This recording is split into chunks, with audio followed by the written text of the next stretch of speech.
Салом мухлисони Барселона ва канали Барса ТЖ. Бозгашти Месси ба Барселона. Холланд ҳадафи Лапорта. Гринвудро ба Барселона мефурӯшанд. Ин ва дигар хабарҳои дастаи Барселонаро имрӯз дар навори худ ба шумо пешкаш хоҳем кард. Ҳатман обуна шавед ва лайк зери ин навор гузоштанро фаромӯш насӯзед. Мо бошад шурӯъ мекунем. Дӯстон, навори мо бо дастгирии ширкати 1x омода шудааст. Рақобатҳои футболӣ ва дигар навъи варзишро бо хизматрасониҳо ва коэффициентҳои баланди ширкати 1x боз ҳам ҷолибтар гардонед. Он ҷо регистрация осон буда, пардохт аз тамоми гӯшаи канори дунё бароятон дастрас мебошад. Ана барои обуначиёни канали Футбарадарон бошад, иқдоми махсус омода намудаанд ки дар аввалин пардохт бо промокоди TG Barsa ба ҳисоби шумо то $100 бонус дода мешавад. Силкаи заруриро дар комментария мегузорем. Ба ҳама муваффақият. Барселона Камп Ноуро қадам ба қадам навсозӣ мекунад. Аллакай дар мавсими нав даста дар майдони нави худ бозӣ мекунад, вале он дар нимаи дуюм рост меояд. Ба ҳамин хотир Барселона аз Ла Лига талаб кардааст то бозиҳои сафариро то моҳи декабр бештар дар тақвим ҷой кунанд. Нилнёриҳо аз варзишгоҳи навашон даромади зиёд ба даст овардан мехоҳанд ва даромадгоҳҳои майдонро ба номи легендаҳо гузоштан мехоҳанд. Масалан, даромадгоҳи рақами 10 бо номи Лионел Месси ё даромадгоҳи 20 бошад бо номи Серхи Роберто мешавад, ки имрӯз ҳам шарафи нилнёриҳоро ҳимоя мекунад. Тибқи иттилои инсайдерони рӯзноманигорон, Барса баъди анҷоми мавсим аз Маркос Алонсо ва Сержи Роберто ҷудо шудан мехоҳанд. Ояндаи Алонсо маълум нест, ана Роберто бошад хабар дод, ки аз гузариш ба Арабистони Саудӣ даст кашидааст. Модели исроилӣ ба гузариш зид будааст. Ҳамакнун шонси гузариши Серхи ба Интер Майами бештар мешавад ва ӯ бо дӯстони қаблияш якҷо хоҳад шуд. Пас аз анҷоми корнома эҳтимолан ҳамаи ин легендаҳо ба хонаи худ, яъне Барселона бармегарданд. Бешубҳа Лео ҳамин корро мекунад. Бекхем оиди ин мавзӯъ дар суҳбате ишора намуд, ки ман мехостам Лео баъди анҷоми корнома дар Интер Майами боқӣ монад, вале ӯ гуфт, ки мехоҳад канори Камп Ноу зиндагӣ кунад. Ягон бозингар Барселонаро монанди Месси дӯст намедорад. Ӯ ҳатто обро бо обдони логои Барса дошта менӯшад. Лео ин дастаро бо тамоми ҳастияш дӯст медорад. Хулоса Леоро дар Каталония интизор мешавем. Ӯ бояд ҳатман директори варзишӣ ё техникии Барселона таъин шавад. Кӣ медонад, шояд ки ба симати сармураббӣ ҳам рӯзе вазифа гирад.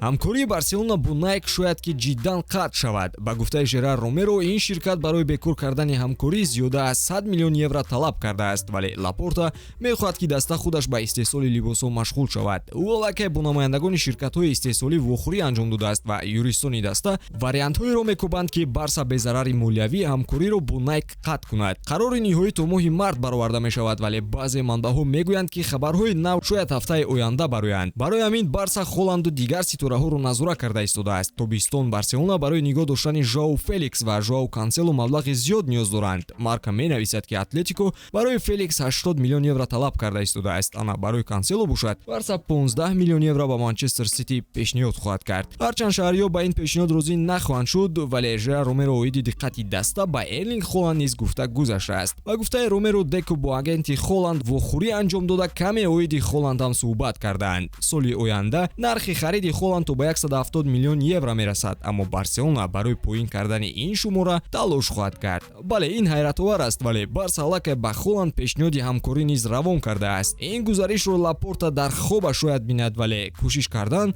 ба ҳар ҳол хуб аст.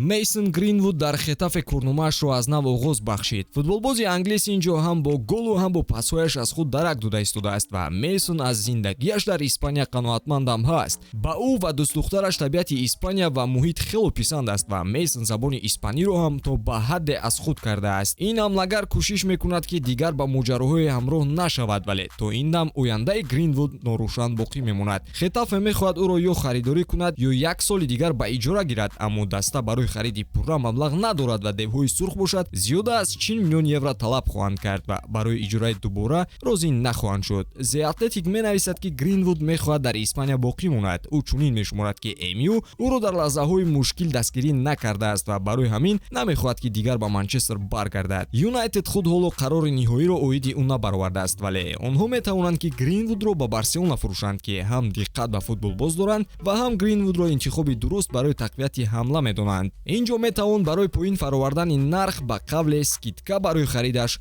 талаб намуд. Ба ҳамин тавон дӯстон, лайк зери ин навор гузошта обуна шавед, то аз навгониҳо сари вақт огаҳӣ пайдо кунед.